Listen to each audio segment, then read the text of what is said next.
അധ്യായം 15. കർത്താവിനുള്ള കാഴ്ചകൾ. കർത്താവ് മോശയോട് അരുളിച്ചെയ്തു, ഇസ്രായേൽ ജനത്തോട് പറയുക, നിങ്ങൾക്ക് അധിവസിക്കാൻ ഞാൻ തരുന്ന ദേശത്ത് നേർച്ചയോ സ്വഭീഷ്ട കാഴ്ചയോ നിർദ്ദിഷ്ടമായ തിരുനാളുകളിൽ അർച്ചനയോ ആയി കർത്താവിൻ്റെ മുൻപിൽ പരിമളം പരത്തുന്നതിന് കന്നുകാലികളിൽ നിന്നോ ആട്ടിൻപറ്റത്തിൽ നിന്നോ ദഹനബലിയോ മറ്റു ബലികളോ നിങ്ങൾ അർപ്പിക്കുമ്പോൾ വഴിപാട് കൊണ്ടുവരുന്ന ആൾ 1/4 ഹിൻ എണ്ണ ചേർത്ത 1/10 ഏഫ നേരിയ മാവ് ധാന്യബലിയായി കൊണ്ടുവരണം. ദഹനബലിയോടും മറ്റു ബലികളോടുമൊപ്പം അർപ്പിക്കേണ്ട ബലിക്ക് ആട്ടിൻകുട്ടി ഒന്നിന് 1/4 ഹിൻ വീഞ്ഞു വീതം തയ്യാറാക്കണം. മുട്ടാടാണെങ്കിൽ 2 ഏഫ നേരിയ മാവിൽ 1/3 ഹിൻ എണ്ണ ചേർത്ത ധാന്യബലി തയ്യാറാക്കണം. പാനീയബലിക്ക് 1/3 ഹിൻ വീഞ്ഞ് സൗരഭ്യമായി കർത്താവിന് അർപ്പിക്കണം. കർത്താവിന് നേർച്ചയോ സമാധാന ബലിയോ സമർപ്പിക്കാനായി ഒരു കാളയോ ദഹനബലിയോ മറ്റു ബലിയോ ആയി ഒരുക്കുമ്പോൾ 1/2 ഹിൻ എണ്ണ ചേർത്ത 3 ഏഫ നേരിയ മാവ് ധാന്യബലിയായി അർപ്പിക്കണം.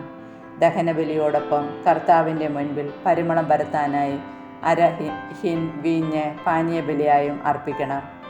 കാളക്കുട്ടി, മുട്ടാട്, ആട്ടിൻകുട്ടി, കോലാട്ടിൻകുട്ടി ഇവയിലേതായാലും ഇപ്രകാരം തന്നെ ചെയ്യണം. അർപ്പിക്കുന്ന ബലിമൃഗങ്ങളുടെ എണ്ണമനുസരിച്ച് ഓരോന്നിനും ഇങ്ങനെ ചെയ്യണം. സ്വദേശികൾ കർത്താവിന് സുഗന്ധവാഹിയായ ദഹനബലി അർപ്പിക്കുമ്പോൾ ഇങ്ങനെ തന്നെ അനുഷ്ഠിക്കണം. തൽക്കാലത്തേക്ക് നിങ്ങളുടെ കൂടെ താമസിക്കുന്ന പരദേശിയോ നിങ്ങളുടെ ഇടയിൽ സ്ഥിരതാമസമാക്കിയ ഒരുവനോ കർത്താവിന് സുഗന്ധവാഹിയായ ദഹനബലി അർപ്പിക്കാൻ ആഗ്രഹിക്കുന്നെങ്കിൽ നിങ്ങൾ ചെയ്യുന്നത് പോലെ തന്നെ അവനും ചെയ്യണം. സമൂഹത്തിന് മുഴുവൻ നിങ്ങൾക്കും നിങ്ങളോടുകൂടെ വസിക്കുന്ന പരദേശികൾക്കും എക്കാലവും ഒരേ നിയമമായിരിക്കും. നിങ്ങളും പരദേശികളും കർത്താവിൻ്റെ മുൻപിൽ ഒന്നുപോലെ തന്നെ. നിങ്ങൾക്കും നിങ്ങളോടുകൂടെ വസിക്കുന്ന പരദേശികൾക്കും ഒരേ നിയമവും ചട്ടവുമായിരിക്കണം. കർത്താവ് മോശയോട് അരുളിച്ചെയ്തു, ഇസ്രായേൽ ജനത്തോട് പറയുക, ഞാൻ കൊണ്ടുപോകുന്ന നാട്ടിൽ എത്തിക്കഴിഞ്ഞ് അവിടെ നിന്ന് ആഹാരം കഴിക്കുമ്പോൾ നിങ്ങൾ കർത്താവിനെ കാഴ്ചയർപ്പിക്കണം. ആദ്യം കുഴയ്ക്കുന്ന മാവ് കൊണ്ട് ഒരപ്പമുണ്ടാക്കി കർത്താവിന് കാഴ്ചയായി സമർപ്പിക്കണം. മെതിക്കളത്തിൽ നിന്നുള്ള സമർപ്പണം പോലെ അത് നീരാഞ്ജനം ചെയ്യണം. ആദ്യം കുഴയ്ക്കുന്ന മാവിൽ നിന്ന് തലമുറ തോറും നിങ്ങൾ കർത്താവിനെ കാഴ്ച സമർപ്പിക്കണം.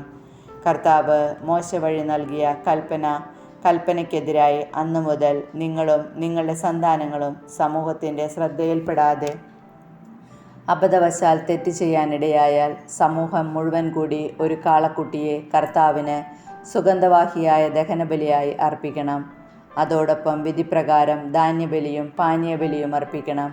പാപപരിഹാര ബലിയായി ഒരു മുട്ടാടിനെയും അർപ്പിക്കണം. പുരോഹിതൻ ഇസ്രായേൽ സമൂഹം മുഴുവനും വേണ്ടി പരിഹാരം ചെയ്യണം. അപ്പോൾ അവർക്ക് മോചനം ലഭിക്കും. കാരണം അബദ്ധത്തിൽ പിണഞ്ഞ തെറ്റാണത്. അതിന് അവർ കർത്താവിന് ദഹനബലിയും പാപപരിഹാര ബലിയും സമർപ്പിച്ചു. ഇസ്രായേൽ സമൂഹത്തിനും അവരുടെ ഇടയിലെ വിദേശികൾക്കും മോചനം ലഭിക്കും. ജനങ്ങളെല്ലാം തെറ്റിലായിരുന്നല്ലോ.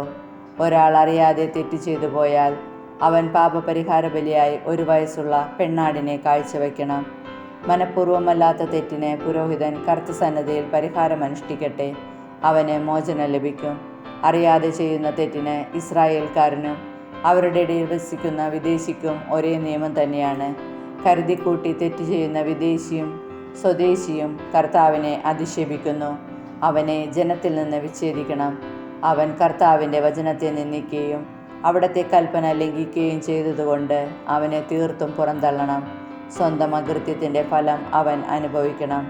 സാബത്ത് ലംഘനം.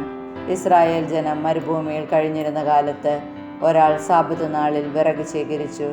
അത് കണ്ടവർ അവനെ സമൂഹത്തിൻ്റെ മുൻപിൽ മോശയുടെയും അഹ്റോൻ്റെയും അടുത്ത് കൊണ്ടുവന്നു. എന്തു ചെയ്യണമെന്ന് വ്യക്തമാകാതിരുന്നത് മൂലം അവർ അവനെ തടവിൽ വെച്ചു. അപ്പോൾ കർത്താവ് മോശയോട് അരുളിച്ചെയ്തു, ആ മനുഷ്യൻ വധിക്കപ്പെടണം. പാളയത്തിന് പുറത്ത് വച്ച് ജനം ഒന്നു ചേർന്ന് അവനെ കല്ലെറിയട്ടെ. കർത്താവ് കൽപ്പിച്ചതുപോലെ ജനം പാളയത്തിന് വെളിയിൽ വെച്ച് അവനെ കല്ലെറിഞ്ഞു കൊന്നു. കർത്താവ് മോശയോട് അരുളിച്ചെയ്തു, എക്കാലവും തങ്ങളുടെ വസ്ത്രത്തിൻ്റെ വിളമ്പുകളിൽ തൊങ്ങലുകൾ പിടിപ്പിക്കാനും തൊങ്ങലുകളിൽ നീല നാടകൾ കെട്ടാനും ഇസ്രായേലരോട് കൽപ്പിക്കുക. ഹൃദയത്തിൻ്റെയും കണ്ണുകളുടെയും ചായ്വനുസരിച്ച് യഥേഷ്ടം ചരിക്കാനുള്ള നിങ്ങളുടെ പ്രവണതയെ പിഞ്ചെല്ലാതെ കർത്താവിൻ്റെ കൽപ്പനകളെല്ലാം ഓർത്ത് പാലിക്കുന്നതിന് ഈ തൊങ്ങലുകൾ അടയാളമായിരിക്കും. അങ്ങനെ നിങ്ങൾ എൻ്റെ കൽപ്പനകൾ ഓർത്ത് അനുഷ്ഠിക്കുകയും നിങ്ങളുടെ ദൈവത്തിൻ്റെ മുൻപിൽ വിശുദ്ധരായിരിക്കുകയും വേണം.